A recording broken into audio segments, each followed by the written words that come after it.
এই ভিডিও ক্লিপগুলো আগের বছরের কালী পুজোতে। আমি ক্লাস 8 থেকে এই বাড়ির পুজোতে যাই। এই বাড়িটা হচ্ছে প্রিয়া আর বুলুর মামার বাড়ি। আমার বাড়ির ফ্যামিলির সংখ্যা খুব কম, আর এই ব্যাপারটা আমাকে খুবই কষ্ট দিত। তাই যবে থেকে প্রিয়া বুঝতে পেরেছিল আমার কষ্টটা, ঠিক তবে থেকেই আমাকে কোনো অকেশনে একা থাকতে দেয়নি। তাই কালী পুজোতে প্রত্যেকবার আমি ওর মামা বাড়িতে গিয়ে উপস্থিত হতাম।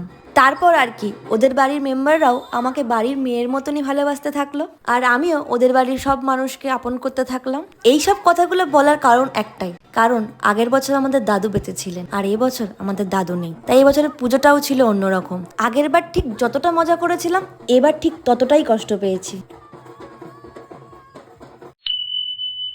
এই শুরু হলো এবারের আমাদের কালী পুজো। এটা ছিল কাঠপোলের একটা ঠাকুর, নামটা আমার এক্স্যাক্ট মনে নেই। আমি আর প্রিয়া মিলে ঠাকুর দেখতে বেরিয়ে পড়েছিলাম। আর এটা হচ্ছে আমাদের বন্ধুর পাড়া, মানে এটা সাধুর মোড়ের একটা পুজো। আমি এক্স্যাক্ট নাম জানি না পাড়াটা, তাই আমি বলতে পারছি না। এখানেই আমাদের অর্ধেক সময়টা কেটে গেছে, একটু ফটো তুলে একটু ভিডিও করে। আমরা আর কিছুই করিনি। এর মাঝে একবার দিদার সাথে দেখাও করে এসেছিলাম, বড্ড মন খারাপ হচ্ছিল। আর আমাদের সাথে ছিল বুলু আর সুপ্রিয়দা। আর আমাকে কেমন লাগছিল প্লিজ তোমরা কমেন্ট করে জানিও। ভাবি অনেক ভিডিও করব, কিন্তু ক্যামেরা চালু হলে কি করব বুঝতেই পারি না।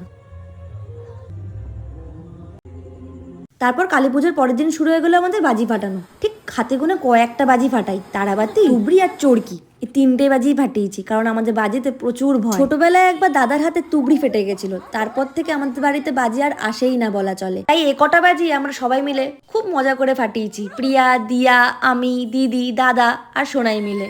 যাই হোক, এইভাবেই আমাদের পুজো শেষ হয়ে গেল। আসছে বছর হয়তো আবার সুন্দর করে কালী পুজোটা কাটাবো। চলো, ভালো থাকবে সবাই, বাই।